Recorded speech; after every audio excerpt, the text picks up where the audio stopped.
business meeting of the Cabinet held this Monday, 23rd of February 2026. May I remind everyone present that this meeting is being broadcast live via YouTube and the recording will be archived for future viewing. Could I also ask all councillors and officers to ensure that when they speak, they switch their microphones on, and when they finish speaking, they switch their microphones off.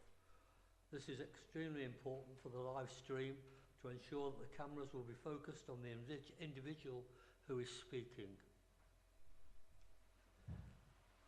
Item 1, to receive any apologies for absence. Thank you, Chairman. We've received apologies from Councillor Fitzpatrick and Councillor Slater. Thank you very much. And item 2, have we any declarations of interest? No declarations of interest. Item 3, to approve as a correct record the public minutes of the meeting held on the 9th of February. I'm happy to propose that. Can I have a seconder? Thank you, Sheila. And all those in favour? Any against? That's unanimous. Item 4, to consider any urgent business brought forward for meeting under Rule 12. Thank you, Chair. There is no urgent business. No urgent business. Okay. Item 5, forward plan. Chief Executive. Thank you, Chairman. This is the forward plan from the 1st of March 2026 through to the 30th of June this year. Happy to take any questions on the forward plan. Are there any questions? No questions, thank you. So we move on to item 6, scrutiny review of the Civic Function Suite. Councillor Krupski. Thank you very much indeed, Chair. The Value for Money Scrutiny Civic Function Suite Review. The Value for Money Scrutiny Committee reviewed the Civil Function Suite, better known as the CFS, at Burton Town Hall to assess whether it delivers value for money. The review examined usage, finances, staffing, marketing and competitiveness, supported by officer input, site visits and competitor analysis. I think at this point I'd like to on behalf of the committee, show our appreciation for the efforts, guidance and assistance of officers Sean Loughran and Emily Thomas throughout the entire process. The key findings of the committee were, in terms of usage, the CFS hosts a broad mix of events with stable demand and rising income. However, no business meetings are currently booked despite having suitable rooms. In terms of financial position, income increased from 55,000 in 21-22 to 173,000 in 24-25, but costs have grown to 320,000, leaving an annual loss of 150k. Pricing has not been reviewed since 2015 and does not reflect current costs. In terms of staffing, a reliance on agency staff has driven costs up, though recent decisions have now reducing this. Limited technical support may also be restricting the venue's offer. In terms of marketing, there is a dedicated website and social media, but engagement remains low. External signage and curb appeal need improvement. Challenges, these are parking constraints, outdated pricing, operational inefficiencies and limited service capability all hinder growth. The committee's recommendations, and there were 8 in total, these are to fully review pricing structure, including variable rates by time and day, pursue energy efficiency and decarbonisation opportunities. Thirdly, review staffing and introduce a bar cost centre for clearer profitability. Explore additional alternative parking options. Strengthen marketing via virtual tours, seasonal promotions, better signage. And lastly, consider new uses, themed events, community partnerships and broader programming. In conclusion, the CFS is a valued civic and heritage asset, but significant strategic changes are required to improve financial sustainability and competitiveness. The committee sees strong potential for the development. Thank you. Anyone got any questions of Councillor Krupski? I mean, it's obviously a very thorough scrutiny. A lot of very good questions asked and answers given. And I think all we need to do here is approve the recommendations. Do I need to read them out for the benefit of the public? The recommendations of this report are to conduct a full review of the current price charging structure of the venue and to explore the possibility of varying rates depending on time of day or hiring. Thirdly, to explore energy efficiency measures and decarbonation plans to offset the increased energy costs. To review staffing model and ensure it's fit for purpose, including having the correct skilled staff to support the hiring of the venue. Review and reapportion the correct number of hours certain staff members are working in the CFS where relevant. Investigate alternative parking options for events with Staffordshire County Council, local hotels and the train station.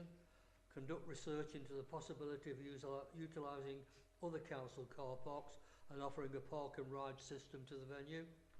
Utilise technology to create a trailer or virtual tour of the venue which can be published online to generate additional interest. Explore promotional offers such as Black Friday deals as well as timed and themed posts to capitalise on periods such as Christmas where there may be a higher number of engagements. And finally, undertake maintenance work to the outside of the building to repair building damage, remove weeds and improve modernised signage to help increase the venue's curb appeal. So those are the recommendations. I'm happy to move that we accept those. Is that seconded? All those in favour? And thank you, Councillor Crutchby, for your time coming here. I know you've come all the way from Utoxeter. If you wish to leave, of course you may now. Is it okay to stay? Yep. Thank you. Item 7, update on the progress to deliver an upgraded waste depot. Paul. Thank you, Chair. This is the latest update report on the redevelopment plan for the Council's waste depot at Millers Lane. The report follows on from previous reports considered by Cabinet, most recently in March last year, which highlighted the pressures being faced at the depot due to general housing growth, health and safety requirements, and the need to find space to house the new food waste vehicles. The March report concluded that a potential investment of £3.5 million capital and associated revenue costs was not currently viable due to the uncertainties with the move to a fully electric fleet, and therefore we should focus on redeveloping the current site. Since that report, progress has been made on a number of issues, including securing additional off-site storage at a site in Burton for waste management equipment. Following engagement with the unions, employee parking will be relocated to the station car park, which will free up space in the depot to accommodate the arrival of the food waste vehicles. The licensing and enforcement teams have been relocated to the Voluntary Services Centre, and this has allowed us to create a dedicated training room at the depot. In addition to these items, we have a fully costed programme of works to enhance the depot, including planning approval secured to demolish the large outbuilding on site, which will give us more flexibility with the use of the operational space. Quotes obtained to enhance the lighting and the CCTV system on the site, providing health and safety benefits. Improvements that will be required to the drainage, the resurfacing, dedicated walkways and safety barriers.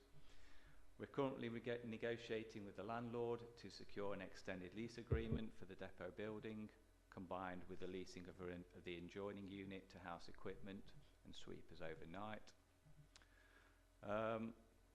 The financial implications are in section 6, and they identify capital funding of 173,000 plus 30,000 in revenue costs. These costs were presented to the Star Chambers in November last year. The group was supportive of the project being included in the council's capital programme for next year, subject to approval by full council, and that approval was secured last week on the 16th of February. Happy to take any questions. Thank you, Paul. Are there any questions? Ali? Yeah, thank you, Chair. Do we need to amend the recommendation now that the budget has been approved? It's not subject to any more, is it? We have approved the budget.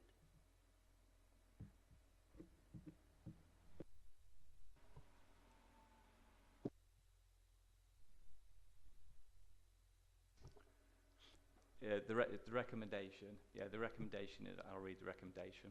That Cabinet note progress made on the depot redevelopment plan and the progress to include the project in the Council's capital programme, subject to funding approval by full Council in February 2026. Thank you, Paul. Ali? I guess my suggestion is that we delete everything after capital programme because the funding has been approved already. Okay, we're happy with that?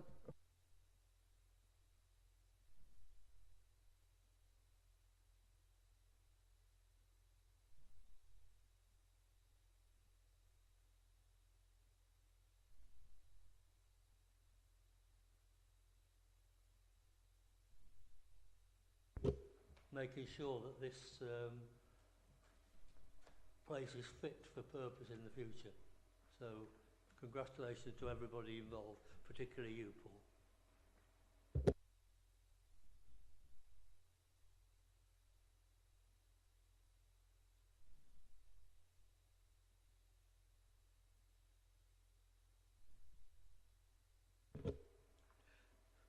All those in favour? That's unanimous. Thank you.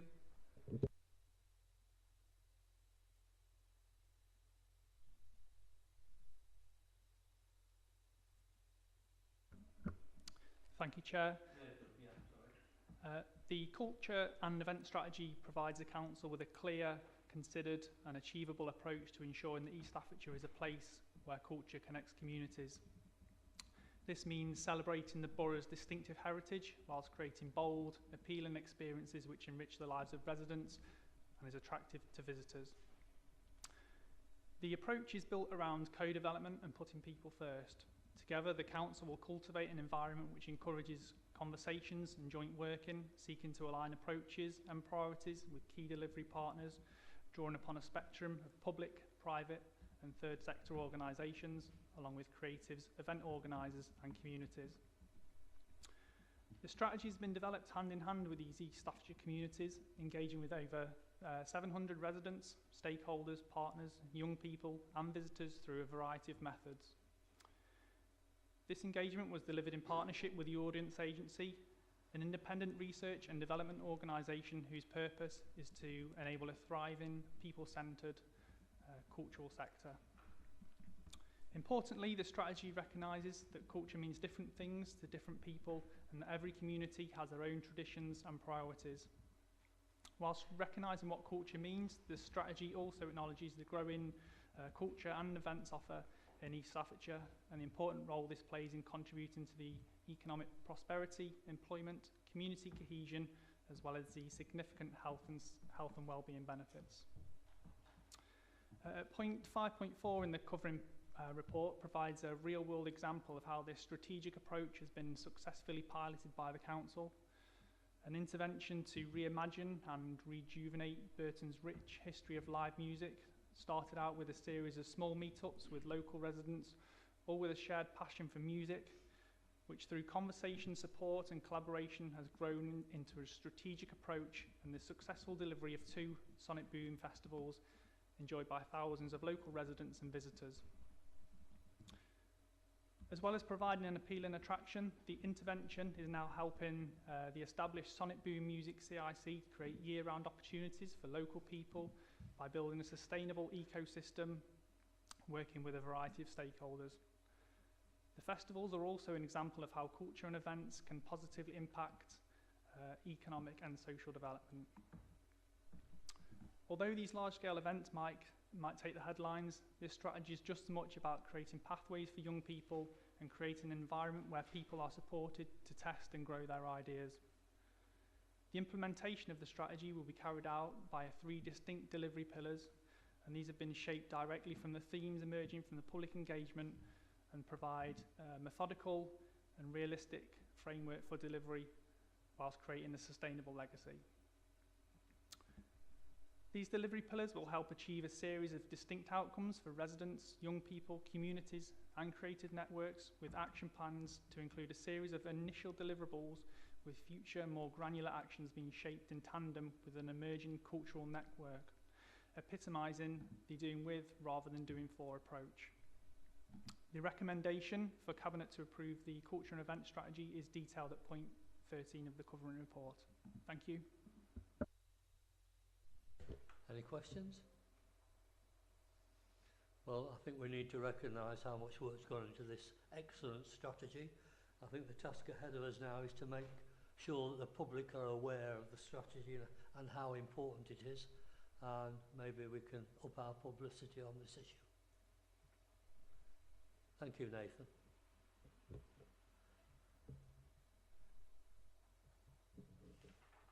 Okay. Right, it's now... Just need to get a vote again. Oh yeah, sorry. I'll move that. Can I have a seconder? A vote. All those in favour? Any against? That's unanimous. Right. I will now move that in accordance with section 100 A part 4 of the Local Government Act 1972, the press and public be excluded from the remainder of the meeting, as it is likely, in view of the nature of the business to be transacted or the nature of the proceedings, that there would be disclosed exempt information as defined in paragraph of part 1 of schedule 12A of the Act, indicated in brackets before the item number on the agenda. I'll move that. Can I have it seconded? All those in favour?